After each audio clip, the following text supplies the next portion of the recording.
Tinanong ng Mirror Yuan ang totoong Yuan kung ano ba raw ang mga ibinubulong nito. Nabahala ang ating bida sa pagsulpot ng Mirror Yuan sa kanyang harapan. Mabuti na lang at mabilis din siyang nakagalaw kaya agad niyang naprotektahan ang kanyang sarili sa pag-atake ng kanyang kinakalaban. Sinamantala ni Ares ang pagkakataong ito para atakihin ang Mirror Yuan. Napaatras ng bahagya ang Mirror Yuan sa biglaang pag-atake ni Ares. Pero sinadya niya pala talaga ito dahil mayroon siyang binabalak. Nagpakawala ang Mirror Yuan ng malakas na pag-atake na siyang sumira sa undead na katawan ni Ares. Naramdaman ng Mirror Yuan na may papalapit sa kanya. Matagumpay na naatake ni Arthur ang likuran ng Mirror Yuan. Nagulat si Arthur sa kinahinatnan ng kanyang pag-atake. Hindi niya napinsala ang Mirror Yuan dahil agad itong nagpalabas ng malakas na mana para gamiting pangdepensa. Nawasak din ang katawan ni Arthur matapos itong sunod-sunod na atakihin ng Mirror Yuan. Sinabi ng Mirror Yuan na nakakasigurado na nga raw siya na hindi clone ng ating bida kahit na may mata ito na kagaya ng kay Son Ogong. Hindi niya nga raw alam kung sasagutin siya nito kapag tinanong niya kung sino ito. Mas mabuti nga raw kung puwersahan na lang niya itong pagsalitain. Naisip ng totoong Yuan na mukhang minamaliit nga raw siya ng Mirror Yuan. Naisip niya na ganoon nga raw pala talaga ang ugali niya noon. Sa paglalaban nga raw nila ay isa lang ang kanyang nasisigurado, ang mana nga raw na kinakailangan niya para ayusin ang katawan nina Ares at Arthur ay ang damage ng pag-atake ng Mirror Yuan. Ayon nga raw sa kanyang kalkulasyon ay hindi nito kasing lakas ang high ranker niyang sarili sa pinanggalingan niyang panahon. Kahit nga raw pala ang isa sa 3 sacred treasure ay hindi kayang gayahin ng perpekto ang isa sa top 10 high rankers. Napansin ng Mirror Yuan na itinago ng ating bida ang ginagamit nitong sandata. Tinanong niya ito kung sumusuko na ba raw ito sa kanilang laban. Tumugon ang totoong Yuan nang wala raw siyang balak na umatras o sumuko, magpapalit lang daw siya ngayon ng gagamitin niyang sandata. Naisip ng ating bida na nararamdaman niya nga raw ang pananabik ng Kusanagi no Tsurugi na agad na makapaminsala, ito nga raw ang dahilan kung bakit hindi siya komportable na gumamit ng mga spirit swords. Sinabi ng Mirror Yuan na nadismaya raw siya sa ating bida sa paglalabas nito ng isang spirit sword, pero kahit nga raw umasa ito sa lakas ng gamit nitong espada ay higit na mas malakas pa rin daw siya. Naisip ng ating bida na alam niya nga raw na totoo ang mga sinabi ng Mirror Yuan, pero kahit nga raw hindi ganoong kataas ang tsansa niyang manalo ay siya pa rin daw ang magwawagi sa pinakahuli ng kanilang laban. Magagawa niya nga raw ito dahil alam niya ang estilo ng pakikipaglaban ng kanyang kalaban. Nagpalitan ng pag-atake ang dalawa pero hindi nila napupuruhan ang isa't isa. Sinabihan ng Mirror Yuan ang ating bida nang mukhang nahihirapan ng araw ito. Tumugon naman ang totoong Yuan nang huwag nga raw itong mayabang dahil hindi pa natatapos ang kanilang laban. Sinabi ng Mirror Yuan na hindi raw siya nagyayabang dahil talaga namang mas malakas siya sa ating bida.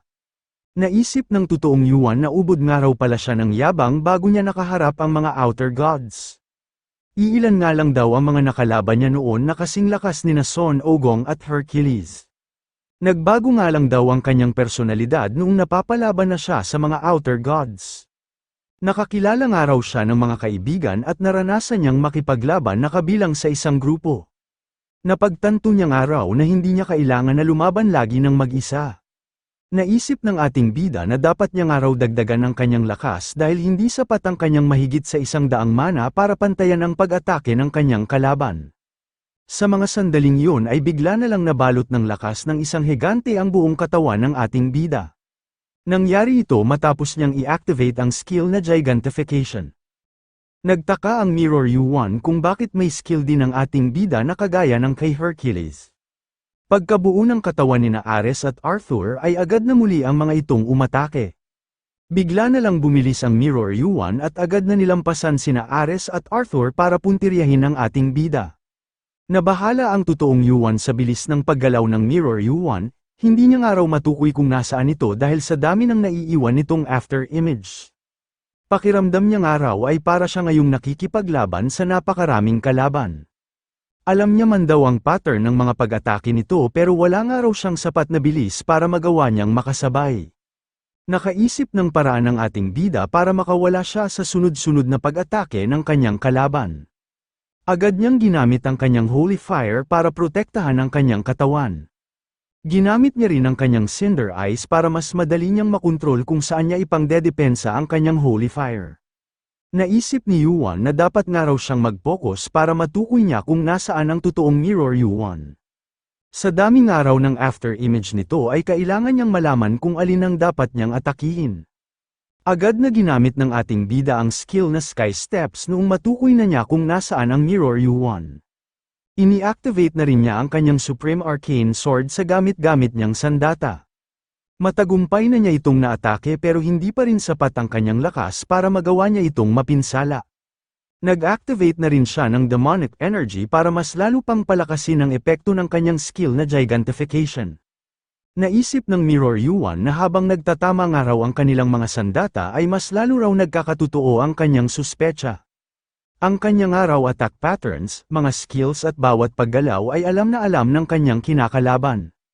Naguguluhan siya kung bakit daw nagagawa nitong makipagsabayan sa kanya kahit na higit na mas malakas siya kumpara dito.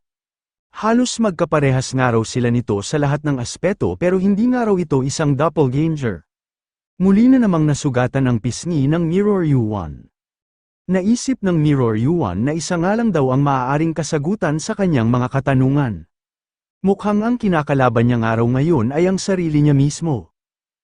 Napaisip ang Mirror Yuan kung bakit parang siya pangaraw ang natatalo sa labanan nilang ito. Mas pinalakas na rin ng totoong Yuan ang epekto ng kanyang skill na Sensory Field. Sa pagkakakilala niyang araw sa kanyang sarili ay alam na niya kung saan ito sunod na aatake. Matagumpay na nakadepensa ang ating bida sa pag-atake ng Mirror Yuan. Sa paglalapit nila ay agad na nag-activate ang totoong Yuan ng skill na Holy Fire at agad niya itong ipinang-atake sa katawan ng kanyang kalaban. Kumapit sa katawan ng Mirror Yuan ang Holy Fire skill hanggang sa bigla na lang itong nagliyab ng napakalakas. Nakawala rin agad ang Mirror Yuan sa loob ng nagkukulay lilang apoy. Ginamit nito agad ang kanyang Sensory Field para sundan ang mga galaw ng ating bida. Gumamit din ng Sensory Field ang ating bida kasabay ang kanyang skill na Cinder Eyes. Mas mataas man ang mga stats ng Mirror Yuan pero nagagawa itong labanan ng totoong Yuan gamit ang mga naglalakasang skills na nakuha niya sa kanyang pagbabalik. Habang tumatagal ang kanilang laban ay mas lumalaki na rin ang kalamangan ng totoong Yuan sa tulong ng gamit niyang sandata. Matapos ang ilang pag-atake ay matagumpay na rin na napuruhan ng ating bida ang kanyang kalaban. Agad na ini-activate ng Mirror Yuan ang skill nito na Super Regeneration. Pero hindi ito gumana ng dahil sa epekto ng Kusanagi no Tsurugi. Bumagsak ang Mirror Yuan ng dahil sa laki ng tinamo nitong pinsala. May bigla na lang ginawa ang ating bida sa espada na nabitawan ng kanyang kalaban.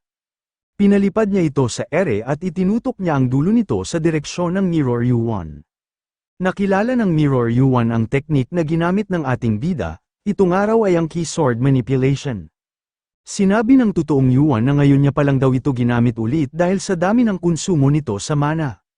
Pero maaasahan nga raw ang skill na ito kapag nadedehado siya at kapag kailangan niyang atakihin ng palihim ang kanyang kalaban. Sinabi ng Mirror Yuan na sa kinahinatnan nga raw ng kanilang laban ay wala na raw siyang pagpipilian kundi tanggapin ang katotohanan. Natalo nga raw siya ng kanyang sarili kaya ibig sabihin noon ay siya ang peke sa kanilang dalawa. Hinawakan ng Mirror Yuan ang espada na pinalipad ng ating bida. Nagulat ang ating bida sa sunod na ginawa ng Mirror Yuan. Isinaksak ng Mirror Yuan ang hawak nitong espada sa sarili nitong puso. Ginawa niya ito dahil napagtanto niya na kailangan niyang matalo sa labanang ito. Sinabi ng Mirror Yuan na hindi niya raw alam kung ano ang sinusubukang gawin ng ating bida, pero dapat nga raw itong magtagumpay kahit na ano pa man ang mangyari. Tuluyan ang naglaho ang Mirror Yuan at bumalik na rin sa dati ang buong kapaligiran. Kasunod noon ay nakatanggap si Yuan ng notification na nakapasa raw ito sa mirror trial. Ipinasok na agad ng ating bida ang Kusanagi no Tsurugi sa loob ng kanyang inventory. Hindi na niya ito pinatagal sa kanyang kamay dahil maging siya nga raw ay gusto rin itong sugatan. Hindi nga raw ito nakakakilala kung sino ang kakampi at kung sino ang kalaban. Naalala ni Yuan ang payo ni Kronos na sa sandaling magbalik daw siya sa nakaraan ay dapat na raw siyang mabuhay ng walang pagsisisi. Huwag nga raw niyang hayaan na maiwanan sa pinanggalingan niyang panahon ang kanyang damdamin. Naisip ng ating bida na maikli pa lang daw ang inilalagi niya sa kasalukuyan kumpara sa pinanggalingan niyang panahon. Akala nga raw niya ay nakapokus na siya sa kasalukuyan pero mukhang nakadikit pa rin daw ang damdamin niya sa kanyang nakaraan. Napansin ni Yuan ang pagbagsak ng isang item sa kanyang tabihan. Naisip niya na sa wakas nga raw ay nahanap na niya ito. Ngayon ay nasa kamay na rin ng ating bida ang sacred treasure na Yata no Kagami. Nanggigigil ang isang high ranker habang hawak nito ang kanyang player kit. Naisip ni Amaterasu na ilang araw na nga raw ang nakalipas simula noong huli niyang makausap si Yuan. Noong una ay napaisip siya kung patay na ba raw ito, pero mukhang imposible nga raw itong mangyari dahil malaki nga raw ang potensyal nito na maging isang high ranker. Naisip ni Amaterasu na baka nga raw nagtagumpay na ang ating bida sa paghahanap ng Yata no Kagami. Hindi nga raw siya papayag na pagtraiduran lang siya ng isang pipitsuging player na gaya nito. Mukhang umpisa pa nga lang daw ay balak na siya nitong traidurin dahil malaki ang tiwala nito sa mga taga-Asgard. Alam niya nga raw na susubukan nitong umakyat sa sunod na palapag. Kung nasa kamay na nga raw nito ang isang makapangyarihang item ay hindi na nga raw ito mananatili doon. Sinabihan ni Amaterasu ang isa niyang tauhan na bantayan daw ng mga ito ang testing ground ng kanilang palapag. Siguraduhin nga raw nito na hindi makakaakyat ng sunod na palapag ang player na nagngangalang Kim Yuan.